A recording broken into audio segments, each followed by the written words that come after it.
매주일 교회에서 드리는 예배를 보면 늘 똑같은 것 같아 보입니다. 그러나 그 주마다 의미가 다 있다라는 겁니다. 제가 지금 가운 위에 빨간색 셔를 하고 있습니다. 그런데 지난주에는 어떤 색깔의 셔를 한지 아십니까? 기억이 나는 분도 있고 안 나시는 분들도 있을 겁니다. 지난주에는 흰색 셔를 했습니다. 그렇다면 왜 오늘은 빨간색 셔를 하고 있는 것이겠습니까? 그것은 교회력으로 오늘은 성령 강림 주일이기 때문입니다. 그래서 강대상 꽃꽂이도 보게 되면 비둘기 한 마리가 이렇게 있고, 그리고 찬양대도 보게 되면 성령에 대해서 찬양을 하고, 장로님께서 기도하신 내용도 그렇고 찬송도 그렇고 제가 하는 설교도 성령 강림에 다 초점이 맞춰져 있다라는 겁니다. 예수님께서 인류를 구원하시기 위해 십자가에서 죽으시고 3일 만에 부활하셔서 제자들과 함께 40일 동안 생활하셨습니다. 그리고 40일째 되는 날 예수님께서 하나님 나라로 승천하시면서 제자들에게 예루살렘을 떠나지 말고 내가 너희에게 약속한 성령을 기다리라 라고 말씀하셨습니다. 사도행전 1장 4절에서 5절 말씀입니다. 사도와 함께 모이사 그들에게 분부하여 이르시되 예루살렘을 떠나지 말고 내게서 들은 바 아버지께서 약속하신 것을 기다리라. 요한은 물로 세례를 베풀었으나 너희는 몇 날이 못되어 성령으로 세례를 받으리라 하셨느니라. 이에 제자들이 예수님의 말씀에 순종하여 예루살렘 마가의 다락방에 모여 성령님을 기다리며 기도에 힘씁니다. 그리고 예수님께서 승천하신 지 10일이 지난 오순절날 모든 제자들이 성령의 충만함을 받게 됩니다. 오늘 말씀 2장 1절에 보게 되면 오순절날이 이미 이르매 그들이 다 같이 한 곳에 모였더니 4절입니다. 그들이 다 성령의 충만함을 받고, 여기서 오순절이란 구약의 77절을 말합니다. 77절은 6월절 다음 날 안식일로부터 7번이 지나고 그 다음 날이 77절입니다. 즉 안식일이 7일 만에 돌아오기 때문에 7일을 7번 하면 49일입니다. 그리고 49일 다음 날이 50일째, 이때가 바로 77절이라는 겁니다. 그리고 77절은 이스라엘 백성들이 보리를 수확해서 하나님께 감사를 드리는 날입니다. 그래서 77절은 맥추절이라고도 합니다. 그래서 9절에서 11절 상반절에 보게 되면 세계 각국에 흩어져 있는 유대인들이 오순절을 맞이해서 예루살렘에 다 모여 있음을 보게 됩니다. 9절에서 11절 상반절 말씀입니다.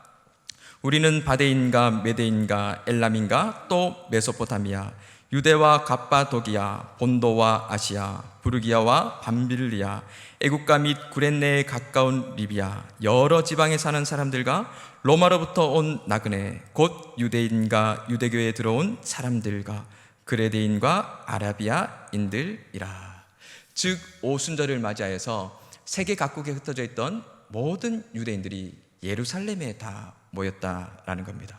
이러한 오순절날 마가의 다락방에 있던 제자들에게 하늘로부터 급하고 강한 바람 소리와 함께 불의 혀처럼 갈라지는 것들이 각 사람 위에 하나씩 임하면서 예수님께서 약속하신 성령이 그들에게 임하게 됩니다. 오늘 말씀 2절에서 4절 말씀입니다. 호련히 하늘로부터 급하고 강한 바람 같은 소리가 있어 그들이 앉은 온 집에 가득하며 마치 불의 혀처럼 갈라지는 것들이 그들에게 보여 각 사람 위에 하나씩 임하여 있더니 그들이 다 성령의 충만함을 받고. 그렇다면 여러분, 오늘 말씀을 통하여서 성령님이 오심으로 제자들이 어떻게 변하였는지 함께 알아보고자 합니다. 첫째로 성령님이 오심으로 제자들은 하나님과의 관계가 회복되었습니다. 창세기 2장에 보게 되면 하나님께서 사람을 만드신 과정이 나옵니다. 창세기 2장 7절입니다. 여호와 하나님의 땅의 흙으로 사람을 지으시고 생기를 그 코에 불어넣으시니 사람이 생명이 되니라. 하나님께서 흙으로 사람을 만드십니다. 그리고 그 코에 생기, 하나님의 영을 불어넣으심으로 말미암아 하나님의 형상을 닮은, 즉 하나님의 성품을 닮은 온전한 인간이 됩니다. 그리고 하나님께서 아담의 갈비뼈를 취하셔서 돕는 배필 여자를 만듭니다. 여기서 우리는 하나님께서 첫사람 아담에게만 그 코에 하나님의 영을 불어넣으시고 여자에게는 하나님의 영을 불어넣지 않으셨는가라고 생각할 수도 있습니다. 그런데 창세기 1장 27절에 보면 하나님이 자기 형상 곧 하나님의 형상대로 사람을 창조하시되 남자와 여자를 창조하시고 라고 말씀합니다. 다시 말해서 여자에게도 하나님의 영이 있다라는 겁니다. 그리고 하나님께서 첫사람 아담에게 에덴 동산에 있는 모든 것을 먹고 마시고 취해도 되지만 에덴 동산 중앙에 있는 선악과를 알게 하는 열매는 먹지 마라. 먹는 날에는 반드시 죽는다라고 말씀하셨습니다. 그러던 어느 날 아담과 하와가 에덴 동산을 거닐다가 사탄으로 상징인 뱀의 꼬임에 넘어가서 선악과를 먹고 맙니다. 그로 인해 인류의 죄가 들어오게 되고 세상에 죄가 가득함으로 하나님의 영은 영원히 떠나게 됩니다. 창세기 6장 3절 말씀입니다. 여호와께서 이르시되 나의 영이 영원히 사람과 함께하지 아니하리니 이는 그들이 육신이 됨이라. 그러나 그들의 날은 120년이 되리라 하시니라. 즉 인간의 육체는 그대로 있지만 하나님의 영이 영원히 떠났기 때문에 더 이상 하나님의 성품을 닮은 온전한 인간이 아니다라는 겁니다. 그러한 죄 가운데 살아가고 있던 인간을 하나님께서 불쌍히 여기셔서 요엘 선지자들을 통하여서 약속의 말씀을 하십니다. 요엘 2장 28절 말씀입니다. 그 후에 내가 내 영을 만민에게 부어주리니 너희 자녀들이 장래일을 말할 것이며 너의 늙은이는 꿈을 꾸며 너의 젊은이는 이상을 볼 것이며. 그리고 하나님께서 약속하신 대로 예수님께서 이 땅에 오셔서 우리를 대신해 십자가에 달려 죽으시고 3일 만에 부활하셔서 두려움에 떨고 있는 제자들에게 말씀하십니다. 요한복음 20장 21절과 22절 말씀입니다. 예수께서 또 이르시되 너희에게 평강이 있을지어다. 아버지께서 나를 보내신 것 같이 나도 너희를 보내노라. 이 말씀을 하시고 그들을 향하서 숨을 내쉬며 이르시되 성령을 받으라. 여기서 말하는 평강은 단순히 마음의 평강을 말하는 것이 아니라 하나님과 끊어졌던 우리의 관계가 다시금 이어지는 평강을 말합니다. 즉 죄로 말미암아 죽을 수밖에 없었던 우리들과 하나님 사이에 그리스도 십자가의 죽음으로 말미암아 다시금 이어졌다라는 겁니다. 그리고 숨을 내쉬며 이르시되 성령을 받으라 라고 말씀하십니다. 여기서 숨을 내쉬다라는 말은 성경에 딱 2번 나옵니다. 창세기 2장에 하나님이 아담을 흙으로 만든 다음에 그 코에 생기를 불어넣으셨을 때, 그리고 지금 부활하신 주님이 성령을 받으라 할 때 딱 2번 나온다라는 겁니다. 즉 부활하신 주님이 하나님의 아들로서 죄악에 빠지고 염려에 떨고 있는 제자들을 향해 숨을 내쉬며 성령을 받으라 하신 것은 너희들이 성령을 받음으로 다시금 하나님과의 관계가 회복된다라는 겁니다. 그래서 오늘 말씀해 보면 성령에 임할 때 2가지 현상이 일어납니다. 그 첫 번째는 청각적인 현상입니다. 2절 말씀입니다. 호련히 하늘로부터 급하고 강한 바람 같은 소리가 있어 그들이 앉은 온 집에 가득하며. 마가의 다락방에 있던 모든 제자들의 귀에 하늘로부터 급하고 강한 바람 같은 소리가 들립니다. 여러분, 이때 제자들에게 들렸던 강하고 급한 바람 같은 소리가 어떤 소리로 들렸겠습니까? 천둥번개같이 두렵고 떨리는 바람 소리로 들렸겠습니까? 누가복음 3장에 보면 예수님께서 세례 요한으로부터 세례를 받으실 때 성령 강림의 모습이 나타납니다. 누가복음 3장 22절 말씀입니다. 성령이 비둘기 같은 형체로 그의 위에 강림하시더니 하늘로부터 소리가 나기를 너는 내 사랑하는 아들이라 내가 너를 기뻐하노라 하시니라. 즉 마가의 다락방에 있던 제자들 귀에 급하고 강한 바람 같은 소리는 그들을 두렵게 하거나 떨리게 하는 소리가 아니라 비둘기를 상징하듯 평화와 기쁨의 소리로 들렸다라는 겁니다. 그리고 2번째 현상은 각 사람에게 불이 임합니다. 3절 말씀입니다. 마치 불의 혀같이 갈라지는 것들이 그들에게 보여 각 사람 위에 하나씩 임하여 있더니, 구약 시대의 불은 하나님의 임재를 상징했습니다. 그래서 모세가 하나님께로부터 소명을 받을 때 하나님께서 불타는 떨기나무에 임하셨습니다. 그리고 하나님께서 모세를 시내산으로 불러 율법을 주실 때도 구름 사이 불 가운데 임하셨다라는 겁니다. 이처럼 불은 하나님의 임재를 상징합니다. 그런데 지금 각 사람 위에 불이 임했다라는 겁니다. 여기서 중요한 것은 마가의 다락방에 있는 사람들 중에 몇몇에게만 성령이 임한 것이 아니라 그곳에 있는 모든 사람들에게 성령이 임함으로 하늘로부터 평화와 기쁨의 바람 소리와 함께 불이 임했다라는 겁니다. 그리고 로마의 박해와 유대인의 억압으로 두려움에 떨고 있던 제자들이 성령이 말하게 하심에 따라 다른 언어로 말하기 시작합니다. 4절 말씀입니다. 그들이 다 성령의 충만함을 받고 성령이 말하게 하심에 따라 다른 언어들로 말하기 시작하니라. 이처럼 성령을 받은 제자들은 하나님과의 관계가 회복되어 성령의 말하게 하심에 따라 다른 언어들로 담대하게 말하기 시작했다라는 겁니다. 그리고 둘째로 성령이 오심으로 그리스도 안에서 하나로 회복이 되었습니다. 성령이 오심으로 하나님과의 관계가 회복된 제자들이 성령의 충만한 가운데 성령의 말하게 하심에 따라 다른 언어들로 말을 합니다. 그러자 그곳에 있던 모든 유대인들이 이 제자들의 언어를 알아듣고는 놀랍게 여깁니다. 5절부터 7절까지 말씀을 보게 되면 그때 경건한 유대인들이 천하 각국으로부터 와서 예루살렘에 머물러 있더니 이 소리가 나매 큰 무리가 모여 각각 자기의 방언으로 제자들이 말하는 것을 듣고 소동하여 다 놀라 신기하게 여겨 이르되 보라, 이 말하는 사람들이 다 갈릴리 사람이 아니냐.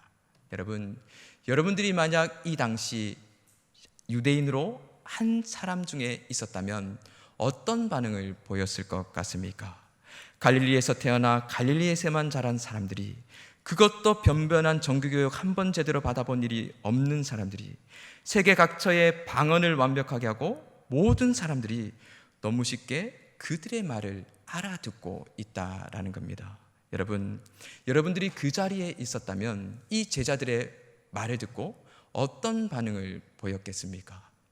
제가 그 자리에 있었다면 당시 유대인들과 같이 제자들이 도저히 이해할 수 없어 놀라며 당황했을 겁니다. 하지만 현실적으로, 합리적으로, 이성적으로는 도저히 납득할 수 없는 일이 눈앞에서 벌어지고 있다라는 겁니다. 그리고 더 놀라운 사실은 제자들이 세계 각국의 방언으로 다 똑같은 메시지를 전하고 있다라는 겁니다.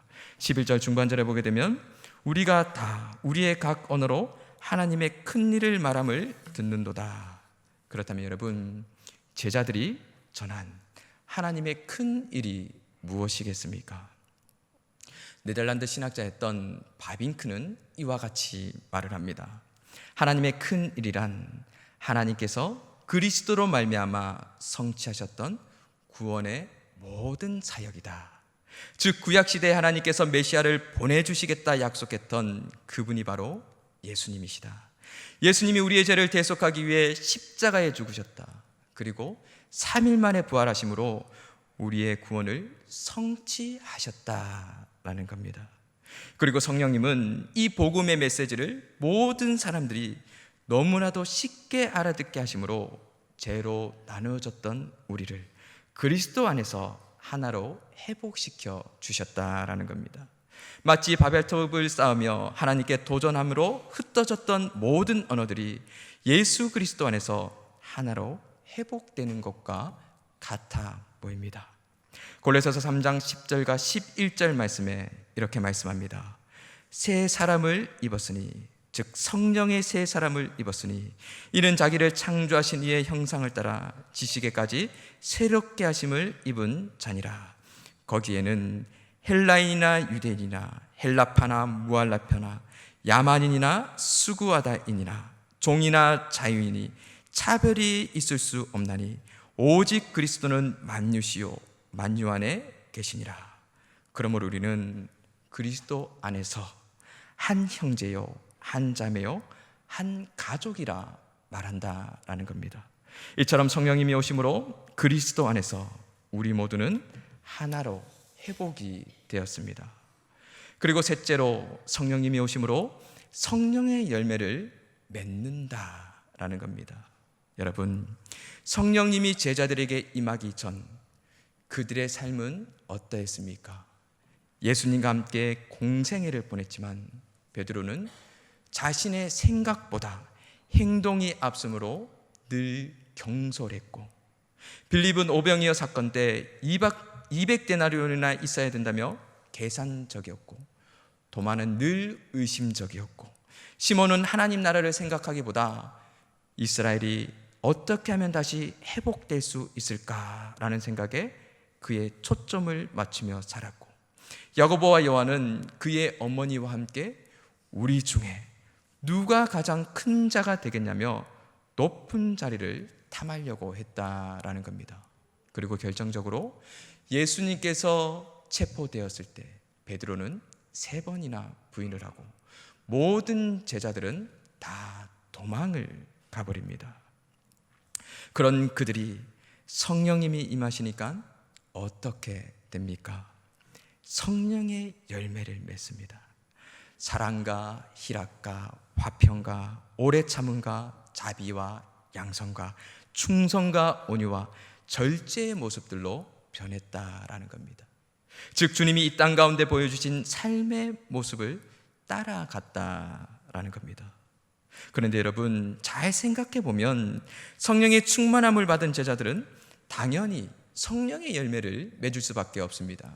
왜 그렇습니까? 하나님과의 관계가 회복되므로 하나님의 성품이 그들 안에 있기 때문입니다. 그러므로 성령님이 함께 하시는 사람은 성령의 열매, 즉 예수님의 삶이 드러날 수밖에 없다라는 겁니다. 많은 사람들이 이야기를 합니다. 성령 받은 사람은 방언을 해야 한다, 예언을 해야 된다, 병을 고쳐야 된다, 분별해야 된다 라고 말을 합니다. 분명 다 맞는 말입니다. 그러나 진정으로 성령을 받은 사람은 예수 그리스도를 나의 구주로 고백하는 사람입니다. 고린도전서 12장 3절 말씀입니다. 그러므로 내가 너희에게 알리노니 하나님의 영으로 말하는 자는 누구든지 예수를 저주할 자라 하지 아니하고 또 성령으로 아니하고는 누구든지 예수를 주시라 할 수 없느니라. 그리고 예수님께서 이 땅에 보여주신 삶처럼 사랑과 희락과 화평과 오래 참음과 자비와 양선과 충성과 온유와 절제의 삶을 사는 사람이다 라는 겁니다. 사랑하는 성도 여러분, 오늘은 성령 강림 주일입니다. 오순절 마가의 다락방에 성령이 가득했던 것처럼 우리 남산교회 안에 성령이 가득하길 바라고, 또한 모든 사람들이 성령의 충만함을 받은 것처럼 오늘 예배드리는 모든 성도님들이 성령의 충만함을 받아 하나님과의 관계가 온전히 회복되고 그리스도 안에서 한 가족이 되어 사랑과 희락과 화평과 오래 참음과 자비와 양선과 충성과 온유와 절제의 열매를 맺는 우리 남산의 모든 성도님들의 삶이 다 될 수 있길 주님의 이름으로 축원합니다. 네, 기도하겠습니다. 사랑의 하나님 아버지, 감사합니다. 이 자리에 성령이 가득한 줄 믿습니다. 하나님, 예수님의 모든 제자들이 성령님이 오심으로 변화를 받아 주님의 삶을 따라가며 성령의 열매를 맺은 것처럼 우리도 성령의 충만함으로 하나님과의 관계가 온전히 회복되고 그리스도 안에서 한 가족이 되어 주님 오시는 그날까지 성령의 열매를 맺으며 살아가는 우리의 모든 삶이 될 수 있도록 인도하여 주시옵소서. 예수님의 이름으로 기도드리옵나이다. 아멘.